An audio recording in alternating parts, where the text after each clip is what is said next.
and they're in there. Big male going in now. So these are my two current roach enclosures. In here are Madagascar hissing cockroaches and cave cockroaches in here. I forgot for a second. And basically, I want to upgrade these enclosures so that one, they've got more room to grow, and the more room you give them, the more they're going to breed.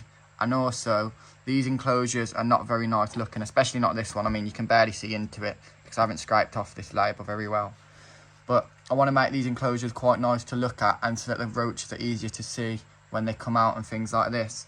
So these cockroaches, the Madagascar hissing cockroaches, are going to go into this enclosure, and the cave cockroaches that are in here are going to go into this bigger enclosure, which means they're both going to get a nice upgrade. I'm going to do, you know, a deep substrate layer so they can burrow, a lot of different, you know, sticks and things like that. And I'm going to make these enclosures quite naturalistic and just make these enclosures look a lot nicer, and also, you know, function a lot better for these animals. So yeah, let's get into it. Obviously, I can't move these guys into here until these guys are out of here. So first, we're going to start off with the cave cockroaches. I've noticed that these guys like to burrow quite a bit, so they're definitely going to need a thick substrate layer, as well as I've read online they need, you know, sticks vertically that they can shed on and things like that, as well as just a variety of hides, and, you know, decaying matter that they can eat on top of whatever food I you know, add into their enclosure. You can see at the moment I've got a bit of toast in there. But so what I'm going to do now, I'm going to go get some substrate in here. I'm just going to use, I don't know, topsoil and sand or something like that, something that holds burrows and will hold a bit of moisture, as well as adding, you know, leaf litter, moss and things like that. And just, as I said, make this enclosure as naturalistic as possible. So yeah, let's get doing that, and then we can move these guys out of here, put them in here, and then we can start setting up this ready for the Madagascar hissing cockroaches. So yeah, I've got the sand in there now, and I was just getting the soil and found a big toad in the soil bag. I'm just going to let him live out his days in here. There is a way out for him, obviously, but because he managed to find his way in, but I'm guessing he's enjoying himself in here with all these different pots and probably insects in here. But yeah, let's let this guy go back down into there. So now I've got the soil in there. I'm not doing a drainage layer on this enclosure because, to be honest, it's not really needed. And also, the cave cockroaches like to burrow quite a bit, so they'll be more appreciative of just thick substrate layer instead of, you know, a drainage layer. Now we've got the soil in and mixed around, we can start getting scaping. So I'm going to go look around the garden, see if I can find any cool pieces of wood and logs and things like that. I will use some of the stuff out of their already existing enclosure, but I'll also get some new things and just, yeah, see what we can find to make this enclosure look nice and also function well for these roaches. So yeah, as these guys are cave cockroaches, I've made them a little slate cave in the corner, but I didn't want to make it too big because to be honest, I've found that they prefer, you know, to hide under wood and things like that instead of bricks. So I'm going to put a wooden hide that's already in their enclosure here and just now get some more sticks and things like that, and yeah, make this look a lot nicer. So now I've created a nice little like root looking system out of just some different sticks that I found around my garden. When looking for sticks like this, I always look for ones with character that have got different like bows and bends in, just to create character into the enclosure really. I've also added some small pebbles and things like that, as well as some smaller pieces of slate that just sort of tie in with the bigger piece of slate. I'm keeping this section open here for, as I said, that hide that I've got upstairs, but I think for now this is looking pretty good, to be honest. So we're going to get this upstairs now, add that hide in, and then I've got more just botanicals and things like that to add into here. So now I've added some botanicals and things like that, which make this enclosure look a lot more natural, as well as a half a walnut shell. This will be good as like a little water bowl and things like that. So that's a nice little addition.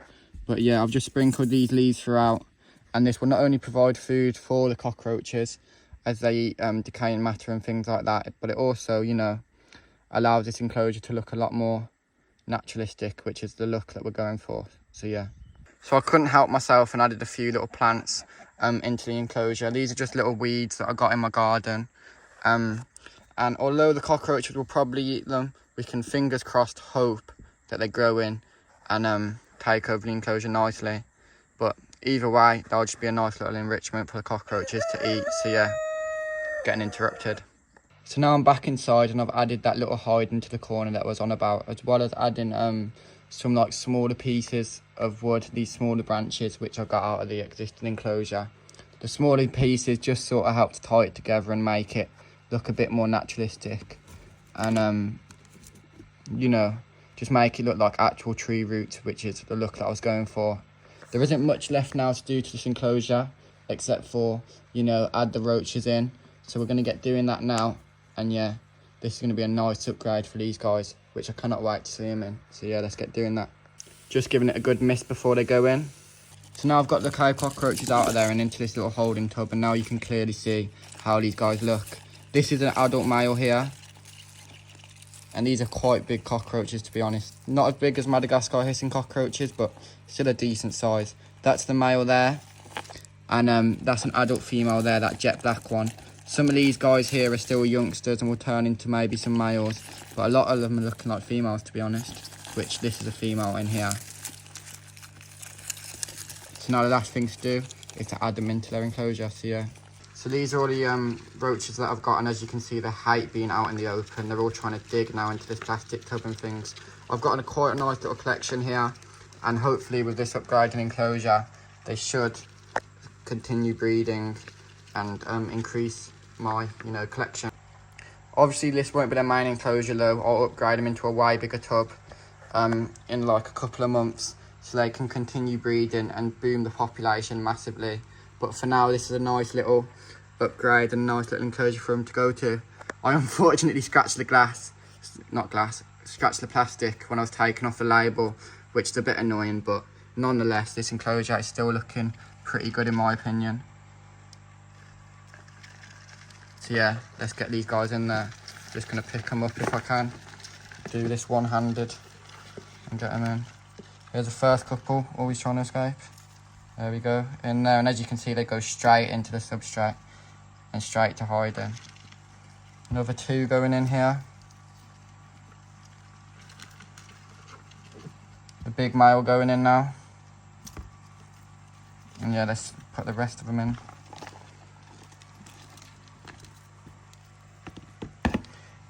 So yeah, now these guys are in their new enclosure, exploring, and yeah, it's exciting to see, to be honest. I'm excited to see the growth of some of these youngsters, and yeah, hopefully we get some babies in here. So yeah, that's this enclosure, and these guys are looking happy in here. Now I've cleaned out this enclosure, we can start setting it up for the Madagascar hissing cockroaches, starting off with the substrate. Substrate is now in, so we can get outside and get scaping. So for the main scape of this enclosure, I've just went for a big piece of bark that's held up by another piece of bark, as well as more bark down here, and just loads of different sticks flowing through, creating sort of like a forest floor sort of look. I still need to add botanicals, maybe a few plants and things like that, and I'm definitely going to add a lot of moss to this enclosure as well, because I feel like it would just suit it. The roaches will eat the moss, but I guess it's just food for them at the end of the day, so it's not really a big deal, but it's going to make the enclosure look a lot nicer to start off with. So now I've added leaf litter throughout the enclosure, as well as some pebbles and big pieces of slate, just for like nice pops of colour. Now I'm going to go get some moss and put some moss throughout here for a bit of greenery, and then after that, to be honest, I think this enclosure is basically done.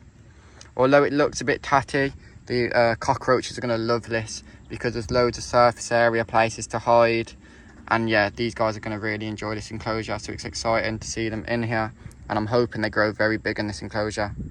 So now I've put quite a lot of moss in this enclosure in hopes that they can't eat it all, and it actually does grow. I had to moisten it because, as you can see, it's very, very dry, but once I added a bit of water, it's starting to spruce back to life and look good. I also added some pine cones for a bit of decoration, but apart from that, I think this enclosure is done, so we can go upstairs now and get the Madagascar hissing cockroaches into this enclosure. So yeah. So these are my 4 Madagascar hissing cockroaches. As you can see, they're only tiny at the moment and still babies, so I will pop up a photo on the screen of them when they're bigger. Now we're going to get these guys moved into an enclosure. These guys are really hard to catch, so I'm just going to pour them in and just, yeah, you can see them going off under the moss. Last little guy doesn't want to fall, come on. There we go. And they're in there. As you can see, looking at them while they're in there, this looks very naturalistic. And I bet these guys will love this enclosure, so yeah. So now both enclosures are complete. That's the end of this video. I just want to say thank you so much, guys, for watching all the way to the end and for the support that I've been getting recently. Make sure you subscribe because I've got a lot of more videos coming along, like upgrading ponds, building my bearded dragon new enclosure, building new chicken enclosures, and just a lot of ideas and content coming up, so make sure you stick around for that. Thank you, as I said, for watching this video, and yeah, I'll see you in the next one.